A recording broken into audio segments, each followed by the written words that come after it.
Good evening, everybody. Welcome to Country Boy Cryptids. I'm Chris Deems, your host.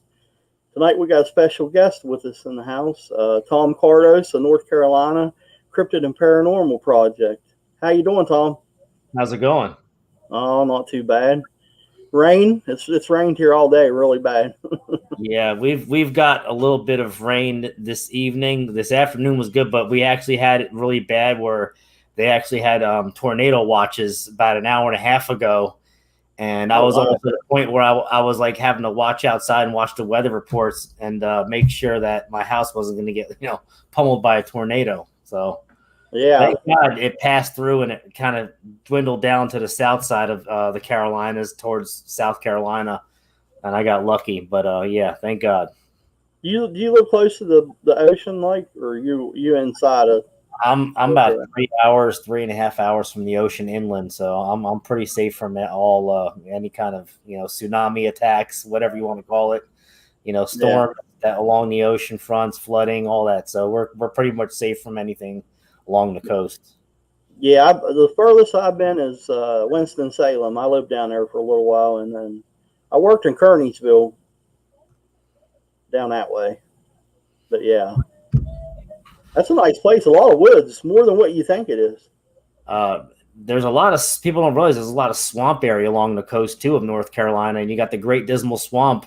And I can't think of the guy's name, but he was on the Travel Channel. He was the one that had the dogman encounter with his camper. He was pulling his camper and he had it parked on the side of the road, and he was like, I think he was checking something or maybe using the bathroom out in the tree, and one of these things ran out to his trailer that he was pulling and started messing with him. And I think he had a 357 Magnum, and he was getting ready to shoot at it, and eventually he just kind of backed out and got out of the way, and then he pulled out into some parking lot at like one of those 24-hour Walmarts with his trailer, his camper, and he was scared. He was really scared from his encounter, and that's probably about 3 hours from me along the coastal area of North Carolina. I think it was like Roanoke or something. Wow. Yeah. Yeah, that's crazy. There's a lot of stuff. A lot of stuff in this state. You got the Beast of Bladenboro. That's 74 west towards there's a racetrack in North Carolina, not Concord, but the other one that's kind of closed down. But it's Bladenboro down. That's probably about 2 hours from me. And this happened, I think, in the 50s, where something was going after people's their animals, their livestock, and their pets, and it wound up being some kind of unknown creature. Oh wow! Yeah. Wow! It just took them, or did it tear them up and eat them, or? It was killing them. It was leaving half their bodies. Just tearing them up and then leaving whatever was left. And then people were finding the remains of their pets and their livestock. And they sent out hunting teams and all. They killed a couple wildcats, but after they thought they killed the culprit, it was still happening for a while over the years, and then it finally stopped. So yeah. Wow. And then I think it popped up again in like 2007 or 2013 and in the same area. So, yeah. Wow. Rockingham is what I was thinking of. Rockingham, so, okay. Speedway is not too far from Bladenboro. Yeah, I've been to Wilkesboro, I think they call it, down that way. It's out west? North Wilkesboro, yeah. Yeah. Well, why don't you tell us a little bit about yourself? Yeah. Well, before I moved to North Carolina, I was born and raised in this great old state of New Jersey. And everyone knows New Jersey for the Jersey Devil and, whatever else. And, the Mafia, Sopranos, Jersey Shore, fist bumping, all that crazy stuff, me and my friends used to go to the shore and raise hell at Seaside Heights way before they started filming that dumb show that people like so much. But before the Bennies came along, we called the people that were out of town we were considered the locals, and anyone from out of town, like from the city, were called the Bennies. They were based out of like Bensonhurst or Bed-Stuy, and they were just known as the Bennies, and they'd come down and cause havoc and be problematic and all that, and we'd have to deal with them. So Al probably knows about that in the chat. Al Santoriga, my Goomba. Yeah, I see Al's in here. But let's see. I didn't have a lot going on when I was a kid with any kind of paranormal weird experiences. But I was always like, I was kind of into the topic when I was very young, and I'd go to the library, get like the Bigfoot, Sasquatch, Yeti book out with the Loch Ness monster on it. You know, you take it out for a week, and then you got to return it, or else you got to pay the late fees. I was always into that. I used to do book reports on UFOs. My uncle, when I think I was like third or fourth grade, my uncle moved to Pennsylvania and the countryside, and he would take me to these Indian Native American powwows, and I enjoyed doing that. I enjoyed going to them with him. He was kind of into that tradition, and he took the ways, and he actually lived out west for a long time. So when I got a little older, he actually took me to a sweat lodge out at one of his native elders. He was a medicine man out in Pennsylvania, and he had a lot of property out there. And I went out in the sweat lodge and did that with the with the people, and it was a very strange experience. Yeah. To be in something in a little hut with the heat, and it's almost like an outer body experience. But I remember the guy. His name was Carlo Hawkwalker. That was, I don't know if that's his real name, but that's the name that he went by. And when you got out of the sweat lodge, there was a little like creek stream, almost like a river along the side of the woods, like past the wood line.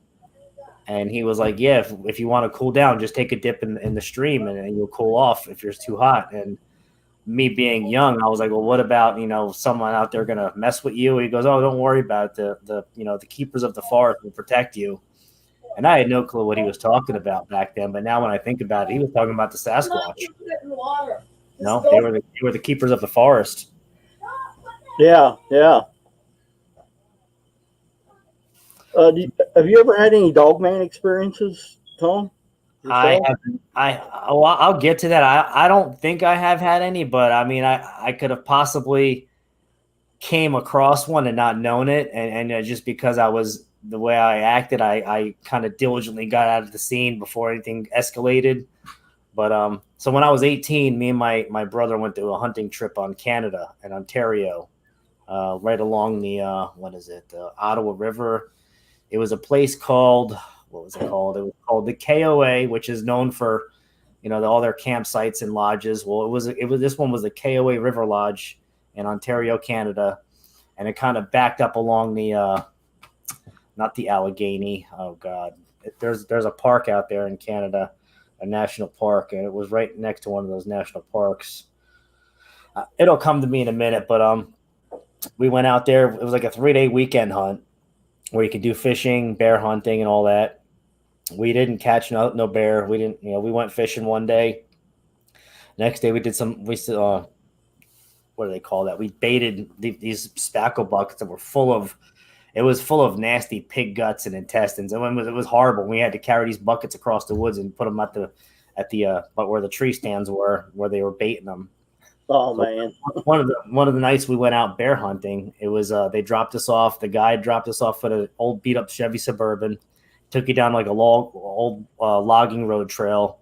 He dropped you off. You went to the tree stand. He's like, "I'll pick you up right around dark, before it gets dark, or around right around dusk." He's like, "I'll meet you back here." Because back then, no one really had cell phones in the late '90s. No one had there was no internet like we have. You got your smartphone. You could track what you're doing and all that. Yeah. So we were in the tree for a couple hours. We got bored. We didn't see nothing. We decided to get out of the tree stand and walk around. And we walked around about a mile in the woods to an area where there was a really nice clearing. And it was a really beautiful, part of the scene of just the nature. We were just enjoying it, taking it in, because we've never been into Canada before. So we're just enjoying it. And it was starting to get dark. We noticed, we probably got to get back to the trail, because it's starting. We could tell, the dusk is coming.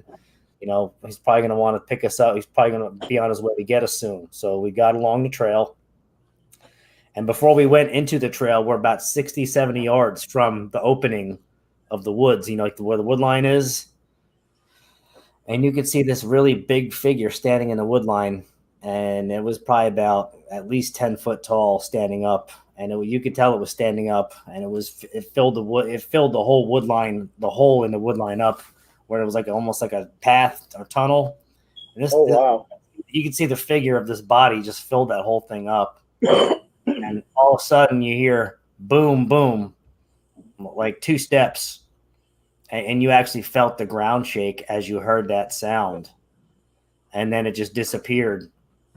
And me and my brother looked at each other. Back, we had a 7mm mag rifle. It held 3 shots. And, we just looked at each other with our eyes, bright-eyed and bushy, and like, what the hell was that? And like, let's just get the hell out of here. We didn't know what the hell was going on. We're like, that's not a bear. It's not a moose. It's not. You can definitely tell the difference. If it was a moose, you'd see the horns, the rack. It's like bowling. Yeah. If it was a bear, it would have been on 4 legs. It wouldn't have stood up that high. And in that part of Canada, there's no grizzly bear. There's no Kodiak. Black bear get about 6 feet tall, if that.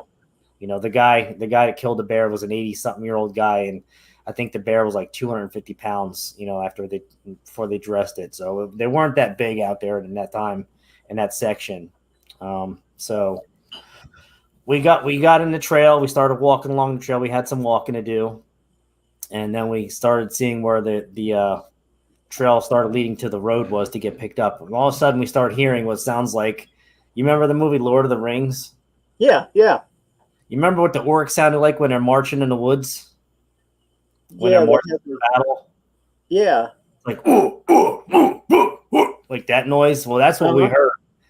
And it was on both sides of us. And you could tell it was close, but it wasn't close enough to where, it was bad close. And all I know is we kept hearing it. And as every time we heard it, it would get a little closer and a little closer. And we just looked at each other like, we got to get the hell out of here. And right. We have, I think we have like a 4 D-cell battery flashlight, like one of those old school mag lights that weren't even bright. Right. 4 D-cell batteries. And we kept looking at each other we're back to back, rifle to rifle, back to back. Like, we only got 3 shots each. We got to make it count. If it's bad, we don't know. We didn't really know what the hell we're going to do if whatever it was came out of the woods. Yeah. And after not too long after that, we seen the headlights of the Suburban coming through. And as the headlights got closer, you could hear the engine truck, revving through and splashing through puddles. And then after that, he pulled up, and all the noise just kind of stopped, and everything got quiet. And he picked us up. We got in the truck. We got in the Suburban, and we didn't say nothing to the hunting people, the guides, and we just let it ride. We didn't talk about it. That would have been scary as hell. It was scary. It's kind of one of those PTSD things where you kind of just you push it down, and you kind of forget about it. And every now and then, if I ever talk to him, I always look at him like, remember Canada? And his eyes just get real big. And right. He's more of one of those diehard hunters that like travels the country. He's traveled all across the country and shot, game. He shot elk, moose. I don't think he's got moose, but he got elk, bear, and a mule deer out west. So he's the kind of person that if he believed that those things were actually real and lived, in the woods where he was hunting, he probably wouldn't hunt no more. So I think he's in denial about it. Yeah. Just kind of pushed it down, into a deep spot where I just kind of held it and didn't really want to deal with it. And I was I don't think I was 21 yet when this happened. So I was still young. Yeah. I was too worried, about cars and girls and all that. So I kind of just put that on the back burner and didn't think about it. Right. Yeah. I mean, something make a sound like that in the woods, that's not natural, There's no animals making no noise like that. That's for sure. I'm trying to think of the name of this. Let me Google it real quick because I it's going to eat at me all day. You know what I mean? Yeah, one of the things that gets stuck in the park. It's a national. It's not Allegheny. I know it's not Allegheny. National park and.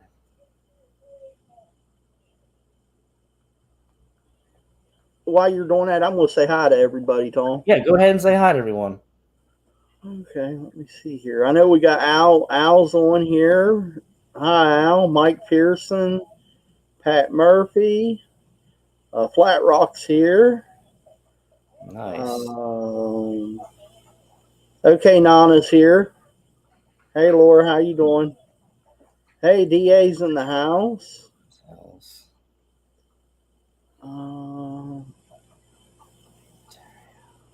Mark Eddy's in the house. Dave Lester's in the house. Robin McKay's. Algonquin Park. Algonquin Park? Algonquin, yeah. Algonquin's named after the natives in Canada and that side of Ontario. So Algonquin. And what's weird is not too long, like when BFRO started coming around and all that and finding Bigfoot, I actually went on my computer and like just Googled like Sasquatch, sightings in that area. And I was blown away by how many sightings were in that area where I was bear hunting with my brother in Canada. Oh, so, wow. So there's been a bunch of sightings there where you was at. There was a lot of, I mean, that area was lit up pretty big, because it's near a national park. It's a reserve, and then you got bear hunting. I mean, you got the lake, the Ottawa River, and it's all that. There's a swamp not too far from that part. So I mean, they had everything you could think of: the water, the game. I mean, it's got perfect habitat. So, but there was another part of this trip where we went to a swimming pool at night because the people that own the lodge were like, oh yeah, there's a swimming pool a couple miles down the road.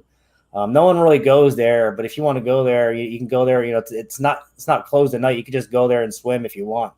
And there's a hot tub as well. So it was like, we'll go for the hot tub.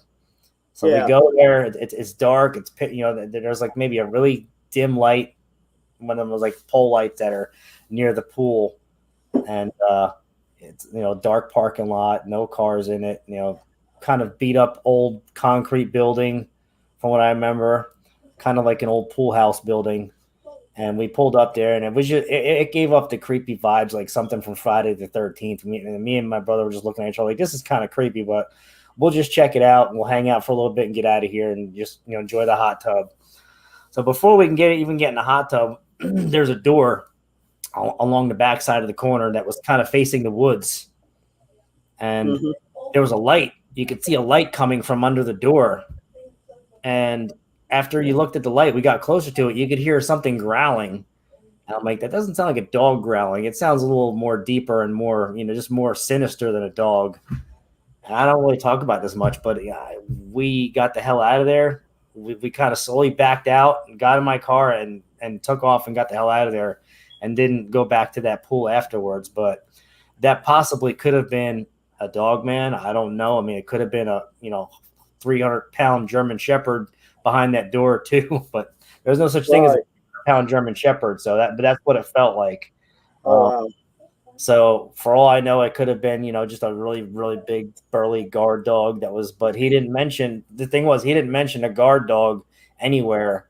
He just said, go there, have fun. And then when you're done, you could just come back here and do what you got to do.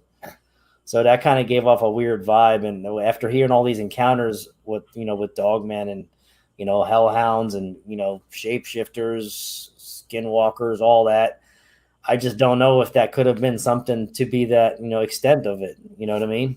Yeah. You hear something growling at you in the middle of the night. That's gonna freak you out. Yeah.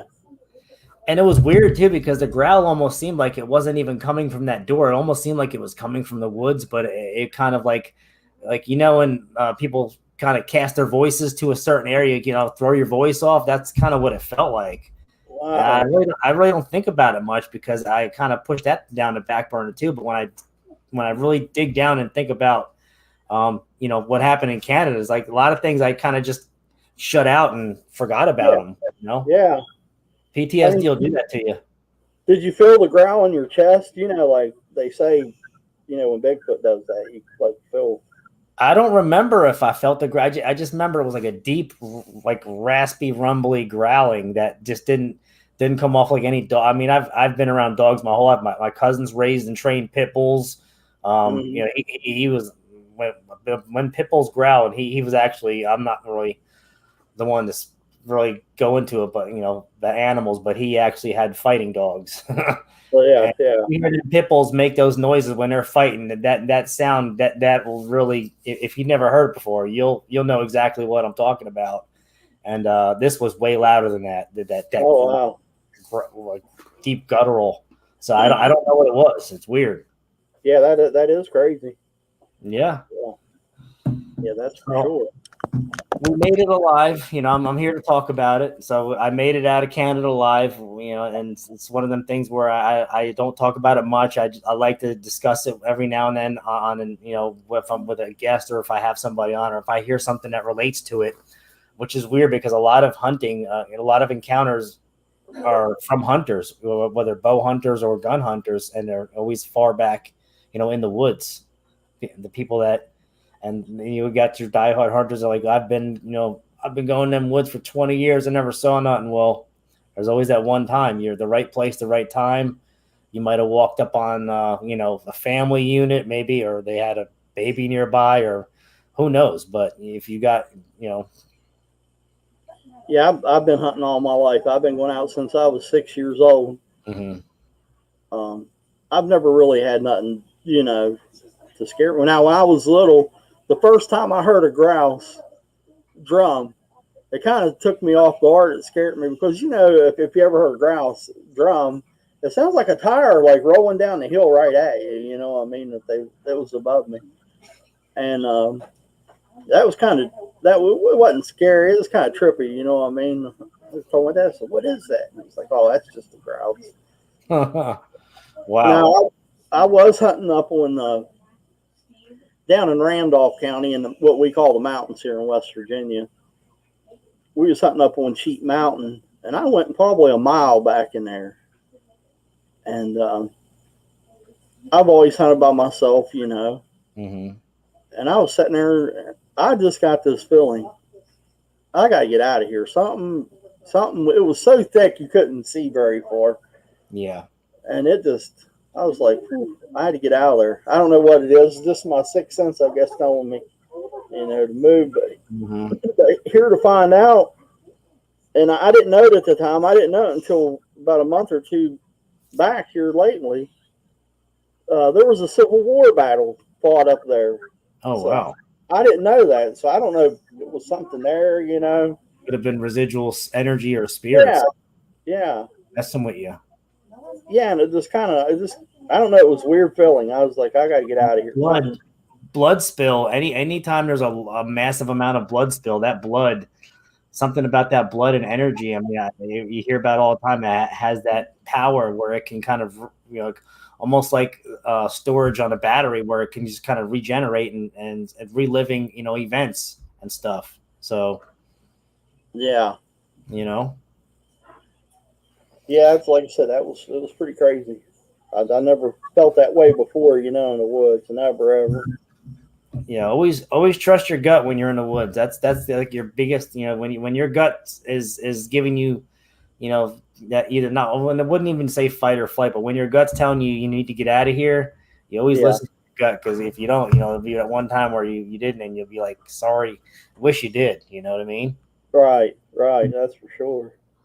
So let's see. No. After that, I kind of lived in New Jersey.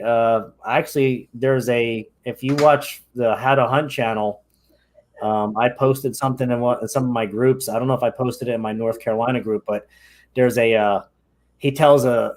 reads an encounter story from a email he reads, and it's from Round Valley, New Jersey, and Round Valley Reservoir. And I actually lived right on the other side of the mountain of Round Valley Reservoir. All I had to do was go up the mountain behind the house and down, and I was to the reservoir. Well, this reservoir was one of those things where they did back in the older days, where they flooded out the town to make a reservoir, and a lot of the people were stubborn. They didn't want to leave. So they flooded the whole town over, and a lot of people died from that. And that negative energy from people dying, they say, kind of cursed the waters in the reservoir, because every year so many people go missing, and their bodies never turn up, because they say their bodies get pulled under by the spirits that were flooded out. Oh, wow. But I lived in Round Valley, New Jersey for I think about a year, and the house we lived in was haunted. So that said, I didn't know it was haunted. I just knew that somebody died in the house or somebody died. And the other owner lived in like a nursing home. So me and my brother did a bunch of renovations to this house, and we were kind of on the plan where I was going to live there and pay rent and all that. So once all the renovations were done, my fiance, well, my wife, but with my fiance at the time, Lori, lived in the house with me. She was petrified to go in the basement because it was one of those dark, creepy, just a dark, nasty basement of an older house that was over 100 years old, and it had all those little cobblestone, walls in the basement. It wasn't concrete; it was like cobblestone rock with cement.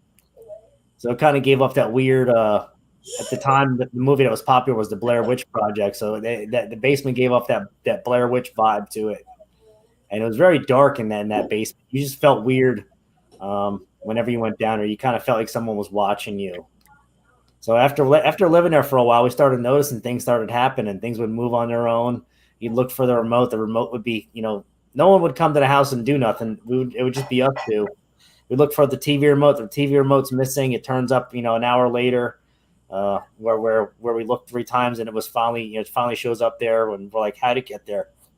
Wow. And we just kind of blow it off, and we're kind of in denial for a while. And then she starts seeing apparitions, floating around the house. And I'm like, Uh-oh. I don't see nothing. Why are you seeing it? But she's seeing all this, and I'm just kind of still closed off and in denial about it. And then one day I go down in the basement to get my hunting boots, because I go out the storm door out of the basement. So I go down to the basement, get ready to get my hunting gear on, get ready to put my boots on. And I look down at my hunting boot, and there's an arrow, a razorback arrowhead in my hunting boot. And I'm like, how the hell did this get in my boot? I didn't put it there, and I know she doesn't come down here. So I guess I guess whatever was haunting that house put it in there and was kind of giving it like a sign to me, like, hey, I'm on to you or whatever. So didn't like me, I guess. I liked her, didn't like me. Right. All the time. And we even had one time where we had one of those runner carpets across the hallway. The whole thing kind of folded up like an accordion, Oh, wow. out of nowhere. And we thought it was the cats, and the cats were sitting on the couch and looking at, and the hair on the back on the cats were standing up like they're ready to pounce on something, because they could probably see it and we couldn't.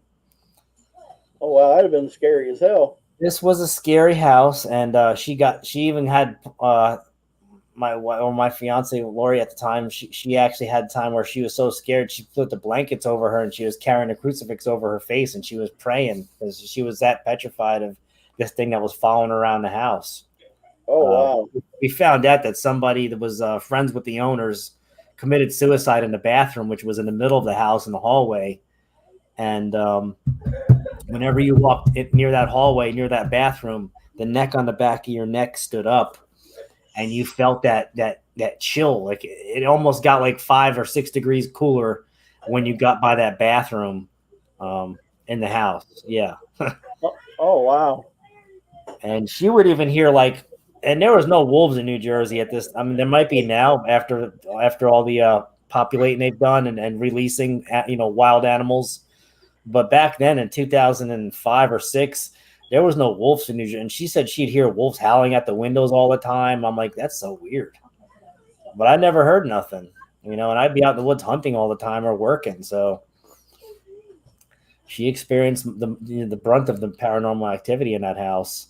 But they say everything's connected with these encounters and paranormal activity and, seeing cryptids or hearing, but I mean, I've hunted those woods.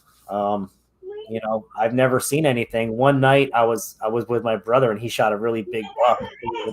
It was a really big 8-point buck. And I mean, this thing was a monster, and he probably weighed 200 pounds before we dressed him, but he shot this buck, and he had to leave me in the woods, and I had to drag it to a spot where he can get his 4-wheeler close enough that we can get a rope to this thing and tie it off and, ride it home. So I'm in the woods at pitch black and hunting season. It's like, October, November, and I'm kind of pulling this deer. I'm dragging it by its antlers across a creek, and it's floating across the creek, and I'm just trying to get it as close as I can to, where I need to get it so we can haul it out. Well, I start feeling like I'm being watched. And I don't this much either. And every time I take a step, I feel like there's a step taken. Like when I stop, I feel like it's stopping, and I'll take a step and it's taking a step. So I just start looking around, and I think back then I had one of them little headlamps that they light up like a purplish light, like a fluorescent purple. Yeah, I know what you're talking about. That's all I had back then. I have nothing bright, so I really couldn't see much. And when you push it 3 times, I think it turns red, and you have like a little red, like a infrared kind of ding. So I started, and I probably shouldn't have done this, but I kind of felt like I had to just, whatever it was, I had to scare it away to get it out of there, because I was like, my brother's going to be pissed if he doesn't get this deer home, and I'm not letting nothing mess with this deer, and whatever it is. I was like, I'm not losing sight of this deer. Nothing's taking it from me. So I started beating my chest like a wild man in the woods, and started, making grunt noises as loud as I could. And luckily it stopped. And not too long after that, my brother's 4-wheeler came down, and he had the rope on it, and we tied the deer up and we dragged it home. But I always think that's a funny story, because if it was something, hairy, scary, it probably would have challenged me, and I probably wouldn't have won the battle that day. Yeah. Sorry, my kids are. No, that's okay. I get it. I have kids too, and you got to deal with it. That's all. Right. Don't bother me at all. So, yeah, that's all my New Jersey stuff. I moved to North Carolina in 2007. I lived here since. I've bow hunted here since I've moved here pretty much. We bought a house in 2015, I think. Yeah. 2015, we bought a house, had it built from scratch, and one of them like cookie cutter developments. Mm-hmm. And I noticed there's a lot of woods behind the house. I was like, that's cool. I could do deer hunting in the backyard, because where I live, it's like it's city ordinance where you can't hunt with a gun where I live, Yeah. Because it's within city limits, so I have to bow hunt. And I made a tree stand in the woods. And I started noticing some things. I started noticing a lot of weird structures in the woods behind my house. And I started, right around that time, I started getting into listening to like the Bigfoot Outlaws. What was his name? Brenton Sawin. And I started learning, things that they do, that these Bigfoot do in the woods. And I think I gave my first encounter to Wes Germer at Sasquatch Chronicles, like right around the time I moved into this house in 2015. I started getting into it, and I just started kind of putting 2 and 2 together. I was like, wow, I wonder if Bigfoot is, out there in them woods. So I started doing some searching, and I did some trekking out there, and you can go forever. I mean, there's probably like 60 acres of woods behind my house, and then it kind of butts up to a church. And then if you cross over, go down the hill alongside the road, it connects to a greenway trail, and the greenway trail goes for miles and miles and miles, and that follows a creek. So I started just checking that all out, looking for hot spots, looking for areas that might be active, and I started finding a lot of structures, X's, bends, breaks, and I started noticing them not too far from where I live and back in those woods. So I was like, that's cool. Maybe there's something. Maybe there's, who knows? So one day I'm bow hunting in my tree stand that I built from scratch. I used a climber tree stand, and I went around 3 trees, and I made like a base and a frame, and I built it up to be like a 3 tree post. Yeah. It was about 14 feet off the ground. I think I had an extension ladder mounted to it, so you just climb an extension ladder, and no one goes in those woods, so I wasn't really worried about anything. Yeah. One morning, it's like probably about 5:15, 5-ish. I'm in the tree stand. It's pitch black. As I'm climbing the ladder, I drop my flashlight. First thing I did, I was like, damn, that's going to suck because I can't see nothing. But I had my cell phone with my little camera light, so I had that. I get up in the tree. I'm getting my get out all set up, pull my bow up, get ready, set my little bench stand that I made a little seat, and I'm just sitting there waiting for daylight to come so I can, maybe get a deer. All of a sudden, I hear something to my 9 o'clock, 30 yards away. I hear the same thing 5 seconds later, not even, to my 1 o'clock, between 12 and 1 o'clock, about 30 yards away. And they're going back and forth with each other. And the best I can tell you what it sounds like, and I've heard this a lot too, between a parrot, a monkey, and an owl, all combined into one. Oh, wow. Yeah. So, I mean, I think the first time, first time I said it sounded like a retarded owl and a parrot and then a monkey all combined. But I probably shouldn't have said that, and I'm sorry if I offended anybody, but that's what it sounded like. That's what it sounded like to me. Something that was off. And I've heard parrots, I've heard monkeys and recordings, television. I watch Balbahan every Saturday morning. He's with the monkeys every freaking Saturday in Africa, so I know what that sounds like. Yeah, wasn't the parrot call kind of? It was all combined into one, and then we're going back and forth, and it was weird because they both sounded very similar, but they're going back and forth for a few minutes, not maybe a couple minutes, if that. But all I know is, when I noticed it, it had me freaking like bunched up, and I was like clenched up, and I couldn't move. I was frozen.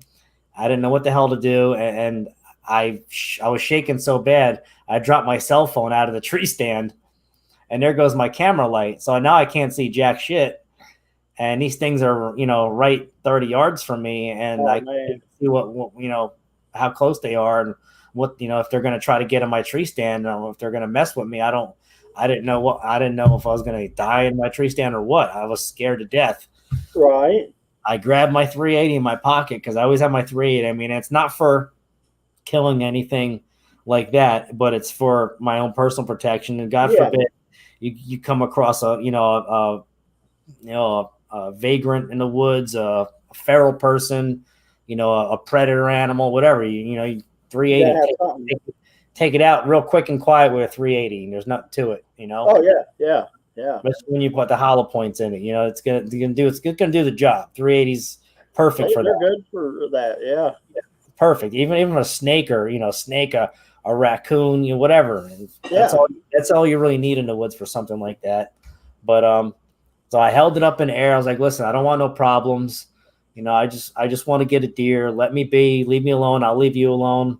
I don't want no problems. I'm not here to hurt nobody. I mean you no harm. I said all that as I could, without giving myself a heart attack, and saying it as calm as I could, with pure intentions. Yeah. I wasn't saying it I wasn't like shouting like an asshole in the woods or screaming at the top of my lungs. I was just kind of saying it, stating what I wanted, stating what I came for, and stating what I wasn't going to do.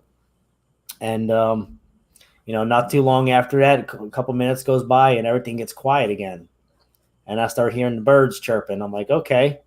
And when you see that dawn where you start getting ready to see the sunrise, and the woods the wood starts lighting up, but it's not lit up enough to where you can see anything. Everything is still very blurry. Everything is still black and dark, and it looks like everything looks like it doesn't look like it's supposed to look in that time. And the sun came up a little more, and I stayed in the stand for another 30-40 minutes, and I got the hell out of there. And I probably didn't deer hunt for maybe a month, give or take. And then when I went back in the woods, I would not go in the woods until it was after light. I wouldn't go in the woods in the dark that season. After that season, I kind of came to peace with it, and I made terms with it, and came to peace, and just dealt with it and faced my fears. And believe it or not, I've heard those noises more than that, after that. And I just let it be. I was like, yeah, it is what it is. They're out there doing their thing. I'm not going to bother you. And not too long after that, a couple of years goes by, and I'm still hunting. I got a deer one year. The 1 year I missed a deer was not this past season, but last year's hunting season. Mm-hmm. Crazy. This is the craziest story I've ever came across. So I've ever I shot at a deer. I missed it. And I saw the because I use a crossbow now. I don't even mess with compound bows because my shoulders are Right. all messed up from beating on my body all these years. Yeah. So that being said, crossbow, took the shot. Boom, missed him from like 35, 40 yards. I aimed a little too high. I actually saw the bolt go over the deer's head and into like a little dirt mound. I saw because, Yeah. if you follow your arrow, you can see where it goes if you watch it when you shoot. Oh yeah, I've been hunting all my life. Yeah. Hunter knows how to track their arrows when they shoot it. And they know exactly where it's hitting, whether Mm-hmm. it's or not, and then you can go back and get your arrow, retrieve it, and use it again if you don't tear it up. I mean, Yeah. I know Yeah. carbon arrows. If you hit a rock, normally if you hit a rock with a carbon arrow or like a piece of metal or something hard, that arrow's done. You're never going to use it again. Yeah. It's either done or it's warped, and you split the seams and the carbon on it, and it's just not worth the damn anymore. But if Yeah. you go into like dirt or hit a piece of wood with it or a tree, normally you can probably reuse the arrow, but your arrowhead broadhead is probably a little dull, So you got to Yeah. use the broadhead. But I missed the deer. I saw it, and the deer ran off. And what's weird is it ran to the left, and I'm on my property. It ran to the left, and you go about a quarter mile from where I'm hunting, quarter mile to the left, and there's a road, and then it crosses over the road, and then it goes to the stream where the creek is, where the greenway trail is. Yeah. Well, I believe it was the next day or the day after that day. I go back in the woods just to see, just to do some trekking and see if I see any signs, any rubs, anything like that, which I don't see. But I have a tree that I started doing a little, every now and then I wouldn't say habitual, but every now and then I'll put something out at this tree that I call it a gifting tree. Uh-huh. But it's old apples that are about to go stale from my house. I'll put them out there, or like some fruit or whatever I feel like putting out there. Yeah. I don't do it repetitive. I do it once in a while. Well, I put like dead grass when I clean my my monkey grass. When it gets dead, it becomes like straw almost. Sometimes I'll put that out there every year for bedding. They want to use it as bedding, or for nursing, whatever, for the nurseries that they build out in the woods. So I did that for a while, and I guess whatever's back there noticed what I was doing. And that deer, I kid you not, that deer that I missed a shot on, because I remember that deer very, very vaguely, because it had 2 and 1 with 1 broken. So it was a 3-pointer. It was a spike buck 3-pointer. Yeah. And that same exact spike buck 3-pointer was at my gifting tree with its neck snapped backwards. And I checked the legs. None of the legs were broken. Everything was intact. There was no scratches.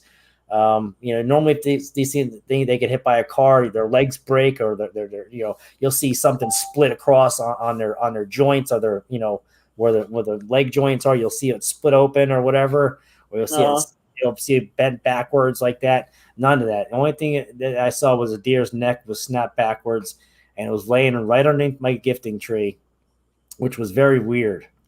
That is weird. I just yelled out. I was like, "Listen, thanks for the deer, but I can't take it," because I felt that everything, the meat wasn't good anymore. The meat was spoiled. It was there too long, so it laid there in the weather. Because you have to, once you get a deer, when you kill a deer, people don't realize you have to, if you don't refrigerate it, you have to hang it for at least an hour or 2 hours to get the blood out of it, and that's after you cleaned it. And if you don't clean it, it might be good for 2 hours tops before you take it to a processor. Yeah. This thing probably sat overnight, maybe a night or two, the way it was, without getting with all that. It wasn't no good. Yeah. And once the rigor mortis kicks in, you can't eat none of that meat. It's spoiled. Yeah. So I yelled out, "Thanks for the deer. I can't eat this right now. I'm sorry," but I dragged it about 40 yards, 30 to 40 yards, give or take, down a little dried up creek bed trail. And I just wanted to hide this because I didn't want people to think that I'm poaching deer, because I don't poach deer. Whatever I shoot and kill, I eat. I eat, and I gut it and leave the guts out, leave the innards out for whatever one. Yeah. And I dragged it out. I covered it with a couple leaves, a couple piles of leaves, covered it and hit it real well. I come back the next day or two, and there's nothing there. I mean, when I say there's nothing there, there's nothing there. There's not even a tuft of fur from like when coyotes go at these things with the carcass. You'll see tuffets of fur all over the place. Oh, It'll yeah. look like a feeding zone. Mhm. There was not one of no tracks, no nothing. It wasn't even like trampled on the area that I dragged it to. It was just gone, like something threw it over its back and hauled it off and said, "Okay, you don't want the deer, we'll take it back." So yeah, That's crazy. That sounds like they must have brought it to you as a gift and then like just took it when you didn't want it. yeah, exactly. Wow. Yeah, I know. If you leave a deer, I found dead deer in the woods, and there would always be hair everywhere, and stuff like that. If you found one that someone had shot and didn't find. Yeah. Yeah. You find a deer normally, especially with coyotes around. There's normally not much left of it, but you'll see all that hair flopped up, Yeah. and you'll see little like flesh particles and blood everywhere. Like I said, it'll look like a feeding zone at a zoo. If you throw like a dead gazelle into a pack of lions, that's what you're going to see. Mm-hmm. It's like remains of something that are all over scattered about. Well, there was nothing like that whatsoever, and it was just like something threw it on the deer on its shoulders, threw it over its arm, and carried it off and said, "Okay, we'll take it back if you don't want it. We'll put it to use." Yeah. So, yeah, and then last season, a couple months after all that happened, right before the end of the season, right around right before Christmas, I think it was. Yeah, right before Christmas, maybe a week or two, maybe 3 weeks before Christmas, I shot a spike buck. This one was an actual 4-pointer. I shot him, dragged him out. I left, I took everything out. I put the blood on my face, did the whole hunter's ritual that people don't understand when you're a hunter. When you take the blood, you kind of respect the blood and you wear it for a while. It's something I've done since I've always been hunting, Yeah. So I left the lungs, the heart, the everything you could think of. I left it out in a pile next to my gifting tree. Took the deer and hung it for a couple hours, and then I hauled it to about 45-minute ride to, I think it's like Midland. I think it's Midland, or I can't think of the name, but the place that processes them. I came back from dropping the deer off, and I'm coming down the road. It's getting dark out now. And guess what? A freaking deer hits my truck on the way back from the processing plant. Oh no! Totals my whole front end, my bumper, fender, bumper, all that, messes it all up. And it did like a kamikaze run and bash. It ran into my truck and then turned around and ran back into the woods. And I had to fill out a police report and all that. But I was, it is what it is, and I wasn't really too concerned. I mean, insurance paid for it. And yeah. I guess it was a deer's angry cousin getting revenge on me, Hey, we have them up here in West Virginia. Call kamikaze deer. They'll just run right out in the middle. I mean, you could be going down the road and just boom. Karma, Brian. You're right. Yep. But you know what? I got some good jerky out of that deer, and I know there was like that crazy deer zombie disease going around where you had to get your deer. The processing plant that I took it to, they actually test it while it's there, and they'll let you know. They'll if it's bad when you go back to pick it up, they'll just tell you they couldn't process it because the meat was spoiled. Yeah, and, it was a waste. But but I got a lot of good sausage and stew meat out of it, and I think I got 2 big Ziploc bags full of jerky from that deer. I think by the time I got not even 2 days after I picked up all my meat, that jerky was gone. yeah, that's so good. I love venison jerky. That's like my favorite. Oh, we do a whole deer and venison. It don't last long. We'll make it in the oven, and it don't last long. It never does. Yeah. Well, me and my brother, I mean, we got that one deer that I told you about in New Jersey when that thing was like following me, and I acted like George of the Jungle, and fended that deer off for my life. Wow. We actually took it back to his house and butchered it up. We all did. He has all the process and stuff. He has like the grinders. He has all the knives, and obviously some of the stuff we use like sawzalls and skill saws to get some of the stuff to quarter it. But you use what you got to use when you got limited means. That's it. But we made it happen, and I think we made about 20 pounds of jerky out of that deer. So he has one of the dehumidifier air hydrator pieces. You put it in, and overnight, and it takes all the air out of it, and put a little teriyaki sauce on it, and next morning you got jerky. Yeah. I enjoy my kids. I got 3 girls. They're 5. One's gonna be 10, the other one's 11, and they love deer meat. I mean, they love it. That's for sure. Can't beat it, and it's good for you because deer meat is so lean and there's like no fat in it. It's just people don't realize that those back straps, man, that's like the tenderloin filet mignon of deer meat. You cook those, and that's like good too. That's primo meat right there. Have you ever ate elk meat? What's that? Have you ever ate elk before? I've never had elk. No, I've had really good. No, I ate elk, no moose, no bear. I've had rabbit, quail, bison, and deer. Yeah. And squirrel. I've had squirrel meat before. Oh, I love squirrel. Squirrel gravy and biscuits. That's what my grandma used to make all the time. Good old tree rat. Yep. But hey, when you got to eat, you got to eat, right? And the way I look at it, if the whole world goes to shit tomorrow, I can go in the woods and I can take out any animal and cook it up on the grill, and I'm not going to be starving. That's for sure.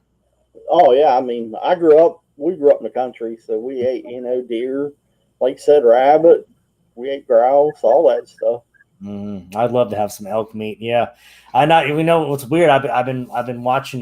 Did you watch the new Missing 411 UFO connection? I ain't got to watch it yet. I know you've got to rent it. You've got to rent it. I think it's like $4.99 on Amazon Prime. But I'm not gonna I'm not gonna give it away or spoil it for you. But all I know is all I can tell you is something to do with elk hunters and a couple other things. What makes all these people's cases similar. There's a lot of similarities, but the main one of the main snares. A lot of these people where he does this video, this new documentary. All the people are elk hunters. How strange is that? That's very strange. Wow. There's a couple other things, but I'm not going to just spoil it for anyone that didn't see it. But one of the big things is all these people were elk hunters that were on this, these cases of the missing 411 with the UFO connection, which is crazy. I mean, how does dogs not pick up the scent on these, these missing people? Right. That's like one of the biggest, I guess, probably one of the biggest giveaways that it's more than what meets the eye for it's not just a missing person. It's more than, there's more involved, more bigger things going on than just a missing person. Normally these dogs will sniff a person up in, a couple hours or days, or even a cadaver dog will pick up a body in, a couple days, Yeah. It gets me because like, they'll find her clothes like folded and like the backpack's one place and their shoes another. I mean, that doesn't make any sense at all. I mean, Brian just said beam them up and you lose the scent. It's exactly what I was gonna say. I don't want to do too much giveaways, but the other thing is too, like they'll search one area, they'll extensively search this area, and 2 days later, that's where the body's found. Where they search this area for days. And all of a sudden, 2 days later, it's almost like the body was dropped out of a ship or beamed back down. They beamed it back down to that area to be found. It's crazy. Yeah, I've had I guess you would call it what do they call it now? UAP? Yeah, UAP. UAP. Identified aerial phenomena. Yes. Up at my house, it was during deer season. My neighbor we was the last house in the hollow, and I could see his house from our house. It was probably like 300 yards away. And I looked, he's got a ridge right behind his house, And behind it, I see this light. It's perfectly round. It's real bright. I said, and it moved. And I was like, well, that's strange. Maybe I'm seeing the airplane because airplanes do go overhead up at the farm. And Mm-hmm. then all at once, I've never seen nothing move so fast in my life from like side to side. And then I called him. I said, dude, look out your back porch there and look up on the ridge. And he's seen it. So he comes up to my house and because we didn't have a video camera, he had one of them little Sony that takes the wee little cassettes, you know. Yeah. And he brought it up, and I got in the back of the truck, and we followed it down past his house. And it was just so fast. I never seen nothing move that quick. I mean, it was like you could just zoom and then up and then down and to the side. I think it was a UFO, honestly. Yeah. Well, there's a lot of, I mean, sightings of UFOs, and I mean, everything has just kind of multiplied so much. I mean, have recently, Christmas Day, I think Christmas Eve, Christmas Day, Las Vegas, there was a huge ship flying over a strip club right on a strip in Las Vegas. Oh, wow.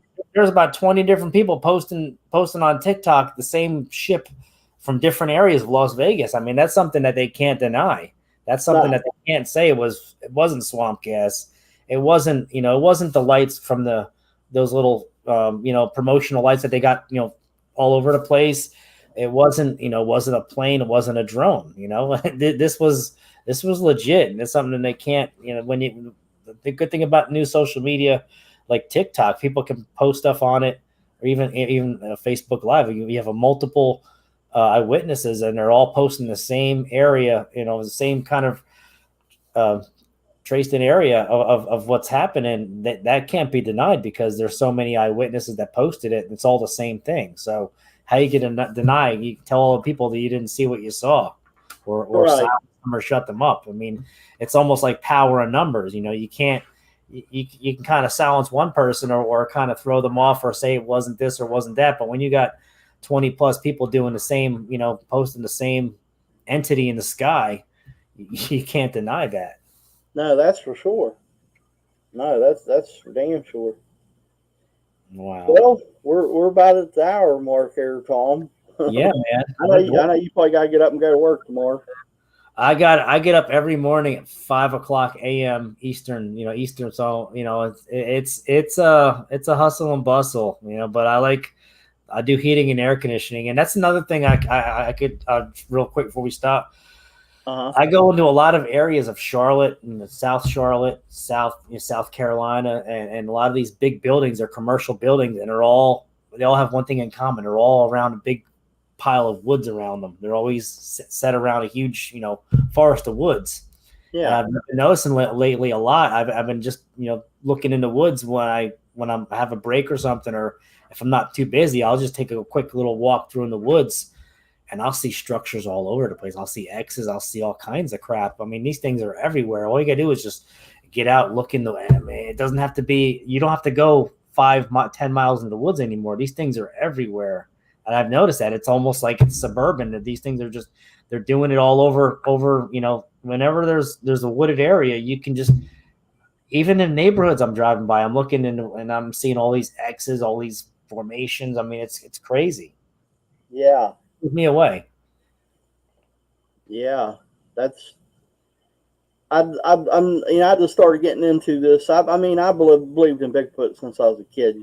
Growing up watching, the movies and stuff. The Bionic, $6 Million Man had Bigfoot. Yeah. Oh yeah, the $6 Million Man. And Andre the Giant, wrestling, throwing him around, and and I've always believed in it. And my grandpa would always tease me about the Wampus Cat down in South Carolina. I've heard the Wampus Cat. Yeah, the Wampus Cat. He teased me. It was going to get me and stuff. Yeah. The Haints, the Wampus Cats, the Haints with the boogers, all that. I mean, I've heard all those terms, and that's stuff that's passed down. But I mean, they were saying that for a reason. They weren't trying to scare you. They were trying to tell you, don't go in them woods. Don't stay around when it gets too dark, because those things will get you. Yeah. Yeah, that's for sure. Like I said, I can't get around like I used to because of my back. But this spring, I'm going to try to do some stuff. Try to go. I want to go up to the farm and because I've seen stuff there. I just never really paid attention to it, you know. But Well, I could give you some advice. You get you like a cheap $150 on Amazon. Get you one of them cheap little camcorders. It doesn't even take. These ones take a little micro SD, not SD, the microchip. You know, the that loads up the data. You know, the micro cards. Yeah, not, yeah. Not the big cards like you put in a tree cam, but the smaller ones, the micro ones. Yeah, the ones like in your cell phone. Yeah, many SD cards. The one I have, it's like $150 camera I got on Amazon. It takes a little micro SD card. Comes with an extra battery. Has a little speaker on it for sound.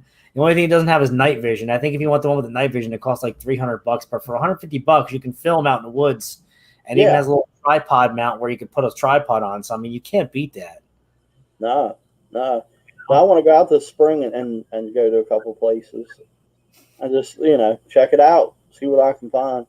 Yes, sir. Well, it was good talking to you, and you know, we're friends among groups. We chat throughout all the time, so I'm sure I'll be hearing from you again. And you know, you want to tell people how to get a hold of you and stuff, Tom?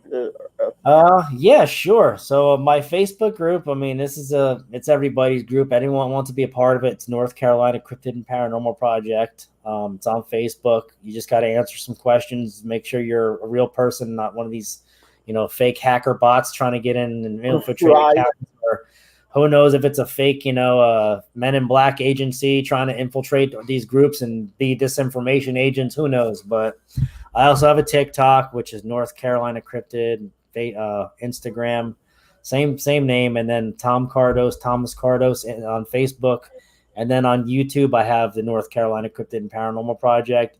We usually have a guest every Monday night at 8 p.m. Eastern time, and yeah, check it out. Subscribe if you want to, you know, subscribe to it. And I don't really make no money off this. I'm not doing this for money. I'm just doing this to put the truth out there for people to see that these things are out there for real, and it's not a tale. Yeah. Right. Well, thanks, Tom, for being on. If anybody wants to get a hold of me, it's countryboycryptids@gmail.com. And please hit the like, share, and subscribe button on the YouTube channel. I'd appreciate it. But thanks, everybody, for being here tonight. I know we had a few people in here. Tom and Brian.